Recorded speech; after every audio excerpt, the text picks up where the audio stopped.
Welcome to this video where we are going to take a look at the impacts of computing concept area. Impacts of computing concept area is broken down into 4 sub-concept areas that were reviewed in the last video.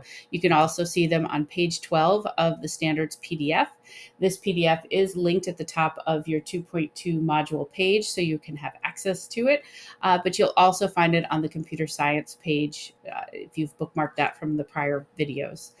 So again, we're going to be talking about society, ethics, accessibility, and career paths. If I scroll down in the PDF to page 18, you're going to note that the impacts of computing concept area is broken down into 4 sub-concept areas. You'll note that society has 2 standards, ethics has 3, and accessibility and career paths each have 2 standards. To read the standards, you're going to note that the grade band is always listed first, the concept area in the middle, and the standard number at the end.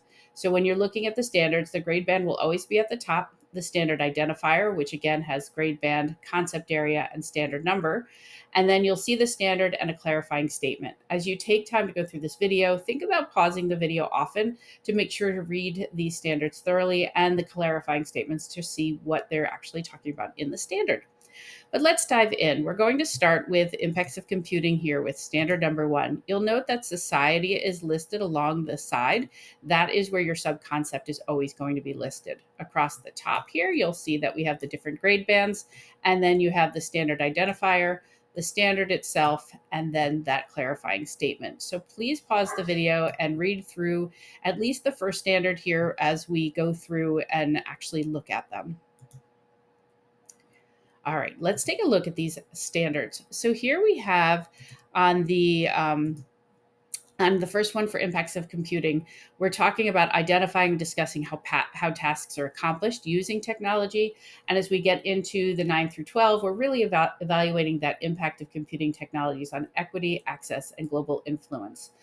And as you're thinking about how you're going to roll this out into your PE and health classes, you can think about the wearables that you might use, or the statistics that are given at sporting events. For example, football games now, artificial intelligence will actually give real-time statistics on the opportunity and the chance of something happening based on past data. So you'll really be able to see this in action in a lot of the things that we do, and then bring that into the classroom.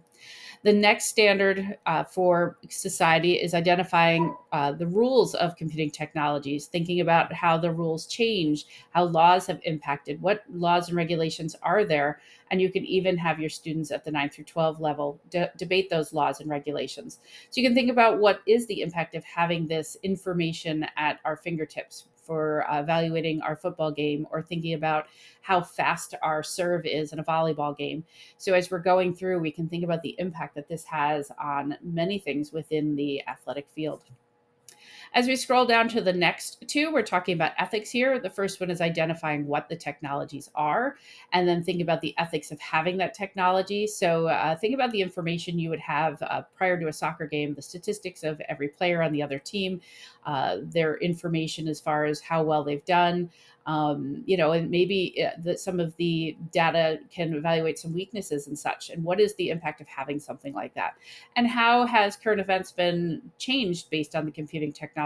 For example, there was a sports reporter for ESPN that got in trouble for plagiarizing an article from another magazine and lost his job. So it could be something about looking at the world of sports and the other careers that are around there as we're thinking about the ethics.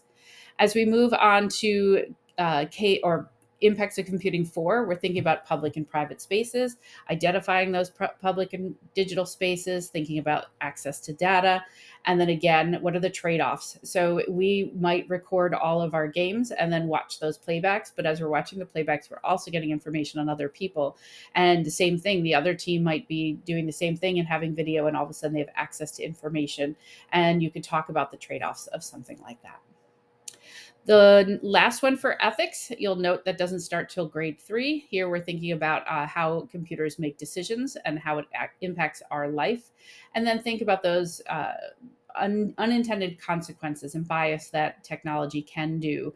And that's something you can definitely have a conversation on in your health classes or even in your PE as you're going through and designing lessons.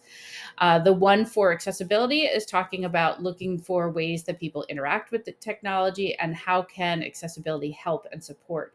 So you could think about the process that's in place to make sure that students with a different learning ways or backgrounds or ability levels now have access to be able to play sports or be able to be involved in something that may have been not available to them prior to the technology.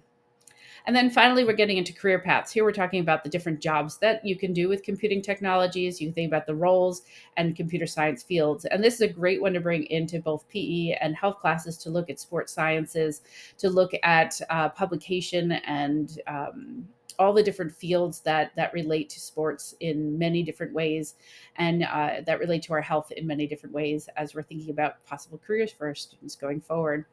That is impacts of computing. Please take some time and really read through these standards, look through some of the activities that we're going to give you as you go through this course to think about how best you can roll it out into your classrooms.